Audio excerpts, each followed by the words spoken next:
By Kate Linthicum Photography by Carolyn Cole December 27, 2017, reporting from MATAQUESCUINTLA, Guatemala Edwin Alexander Reynoso was shot multiple times along with his daughter, Topacio Reynoso, age 16.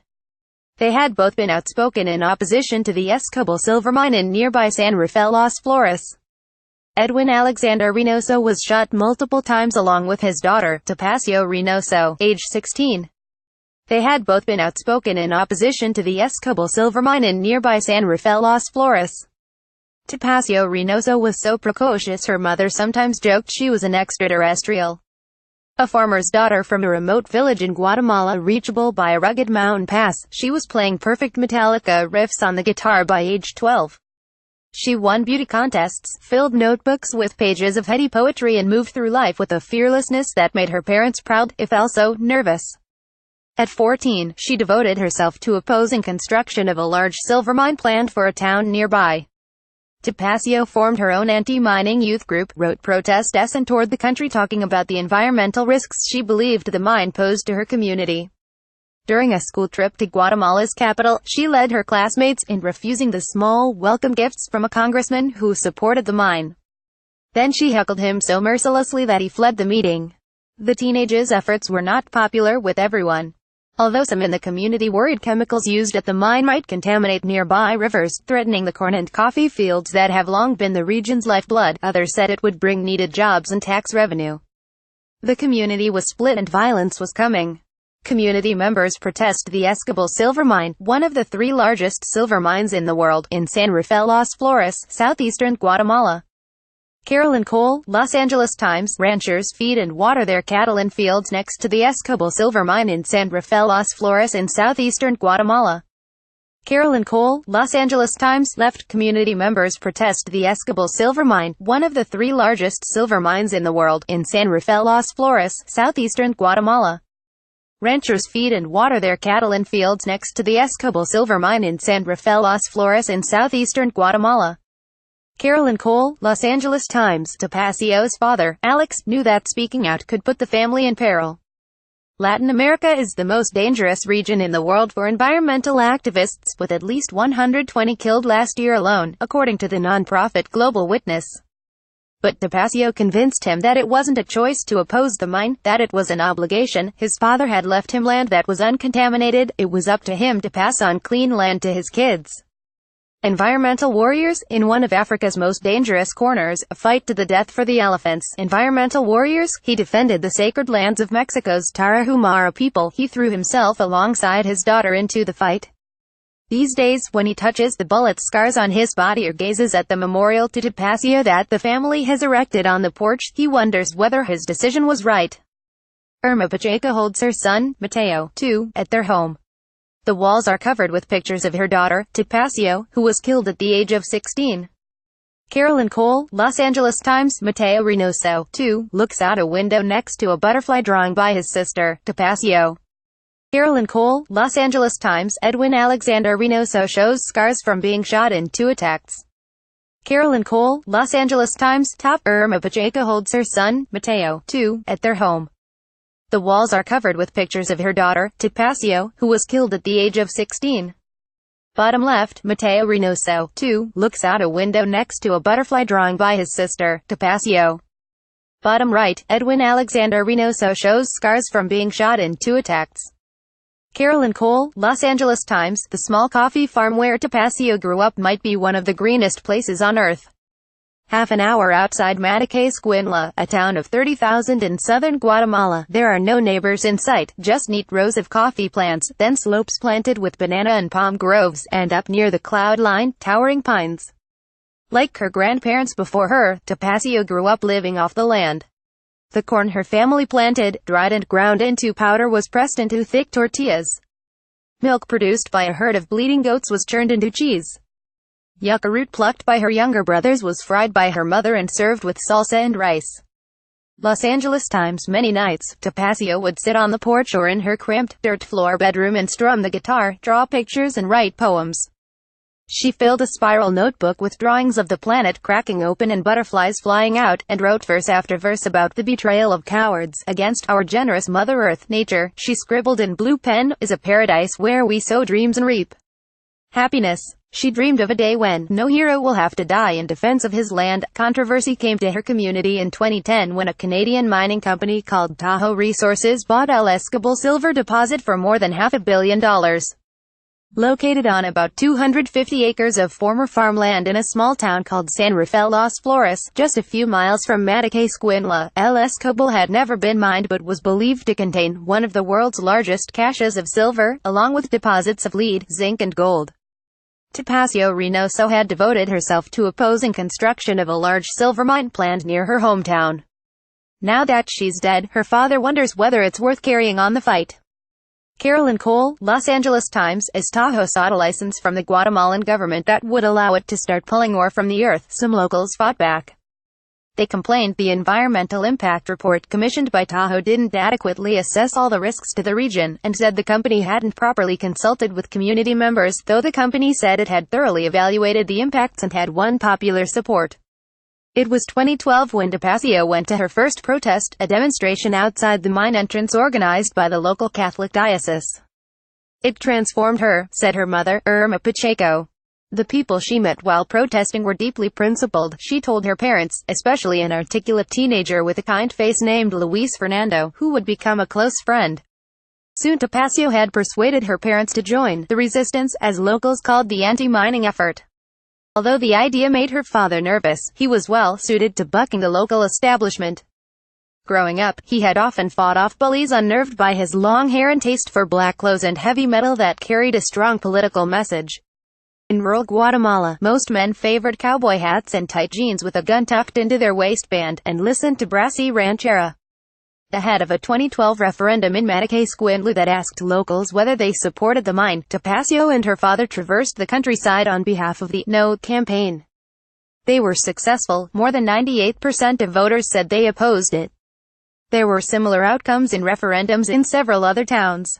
Tahoe executives argued that the votes were non-binding. The company poured millions of dollars into the community to demonstrate the project's benefits, opening a vocational center for young people, giving out free vaccines for livestock and planting tens of thousands of trees. Ingrid Gomez and her children live in a home on a hill above the Escobal mine that has cracked, she said, because of constant explosions. Carolyn Cole, Los Angeles Times. The mining project had supporters in high places.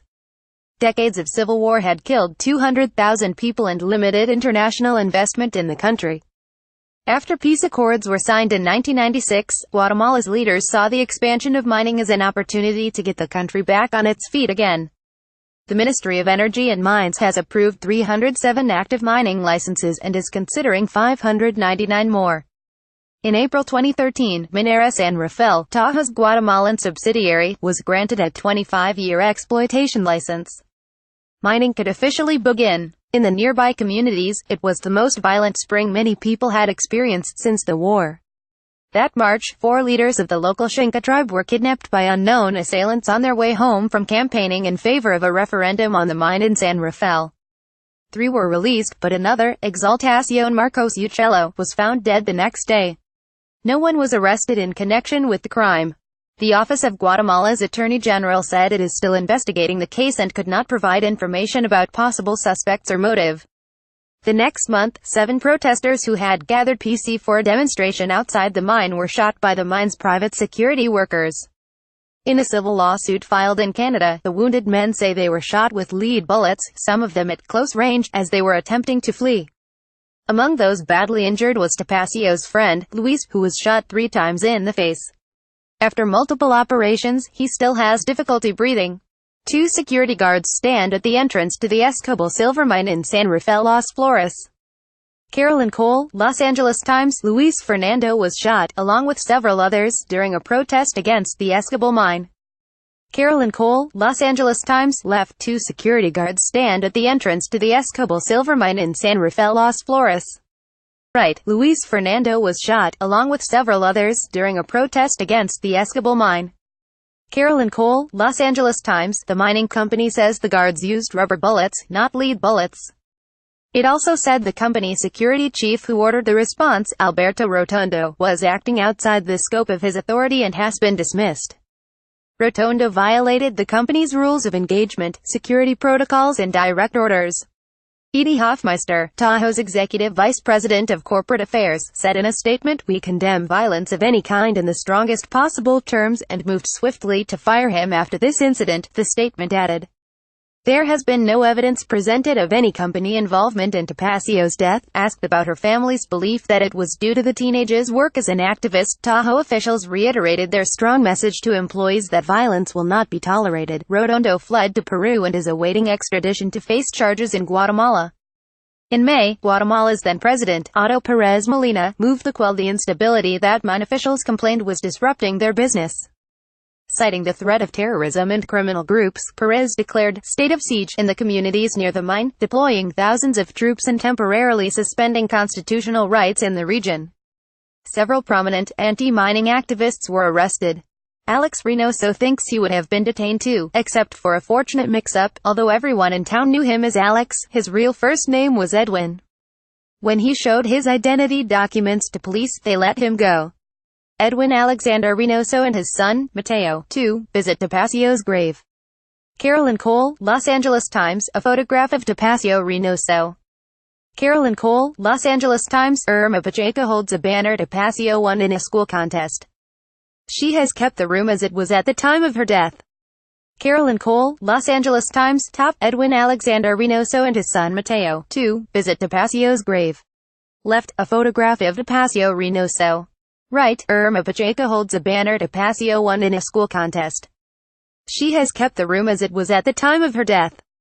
Carolyn Cole, Los Angeles Times, Topacio's parents were growing wary of the threat of worsening violence, but she pressed them to keep fighting. They laughed when she told them about telling off the pro-mine congressman, and looked on in awe when she approached the MATAQUESCUINTLA mayor to ask for money for her youth group, and he agreed.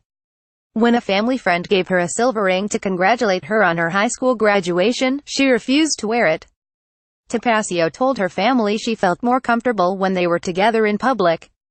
"If we're attacked," she said, "we'll die together." On April 13, 2014, Topacio performed with her marimba band at a local festival. Her mother, who was pregnant at the time, went home because she wasn't feeling well. A little after 9:30 p.m., the teenager and her father started walking to their car to head home. Unknown gunmen sprang from behind and opened fire. A few hours later, Topacio was dead. Her father slipped into a coma that lasted several days, but he eventually regained consciousness. The next year, after leaving an event celebrating the anniversary of his town's anti-mine referendum, he was attacked again, this time with a carload of 3 other activists. They all survived. Why they were targeted remains a mystery. Police investigations into both attacks have yielded nothing, despite a letter signed by 36 international human rights organizations demanding that Guatemala's Attorney General seek justice for the attack that killed Topacio. Impunity for killings is normal in Guatemala, where the justice system has been crippled by a lack of resources and corruption. At the national level, the United Nations-backed International Commission Against Impunity in Guatemala has led important efforts against graft, including a 2015 investigation that led to the resignation and jailing of Perez, the president who had ordered troops to the communities around the mine. Los Angeles Times, Topacio's parents believe the shooting was connected to their activism, but they acknowledge that in a region that had become polarized over the mine, anyone could have pulled the trigger. And in a violent country such as Guatemala, which has one of the highest homicide rates in the world, it could have been something else, a grudge, a case of mistaken identity, or just an echo of Guatemala's violent past. Topacio was buried in a colorful hilltop graveyard, alongside her grandparents. Every year, during Dia de los Muertos, her parents come and lay down a new wreath of flowers assembled in the shape of a butterfly. "You are present in the stars every night, your pupils brightly illuminated in the sky," reads the poem written on her gravestone. "You will live forever because your dreams were just and your struggle inspired life." Topacio's legacy continues to grow. There's a mural of one of her drawings on a wall downtown that shows a young woman with wings and the earth splitting open, spilling butterflies. A Canadian-based environmental group has started giving out a scholarship in her name, and activists in Toronto have honored her in the streets, toting posters that say, "Rest in Power, Topacio." Los Angeles Times. At a recent event in MATAQUESCUINTLA, the mayor encouraged his constituents to continue their opposition to the mine. Her old friend Luis, his face disfigured by bullet wounds, led a group of young protesters in a rallying cry. "Where is Topacio?" he shouted. In these streets, the group yelled. Operations at the mine were halted this year. In July, the company's license was temporarily suspended after Guatemala's constitutional court ruled that the company should have first consulted with the indigenous Xinca people. Then a group of protesters armed with stones and machetes set up a roadblock on the main highway into town, prohibiting mining vehicles from passing. The suspension has delivered a massive financial hit to Tahoe, which listed no silver output and a loss of $8.4 million in the third quarter of this year. Those who had come to depend on the mine are also suffering. After the mine opened, San Rafael restaurant owner Yanette Pozuelos opened a second location to help serve hundreds of mine employees. Since mining has halted, her business has fallen 60%. "The mine helped us so much," Pozuelos, 49, said. "We've never had a business that gives this many jobs. One benefit," she said, "is that it keeps young people from leaving for Guatemala City or the United States to find better paying work." Hofmeister said the company hopes it can comply with the necessary legal requirements and resume production. "With operations resumed, we can continue making significant investments in the country, which benefit thousands of Guatemalans," she said in her statement. "The mine has helped the area to flourish," she said. On the coffee farm where Topacio lived, her death is ever present. Edwin Alexander Reynoso, a coffee bean farmer in the mountains of southeast Guatemala, also raises goats and farms corn. Carolyn Cole, Los Angeles Times. Large posters the family had made for her funeral hang on the walls. On the porch, a montage of large photos show Topacio at a water park, Topacio receiving her beauty queen sash, Topacio dancing with her father.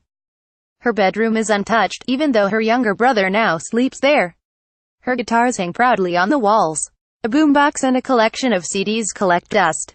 After the attack, her mother came here to cry alone. On a recent afternoon, Pacheco, now 42, entered for a moment of quiet contemplation. She touched a pair of white leather sandals, the shoes Topacio was wearing when she died.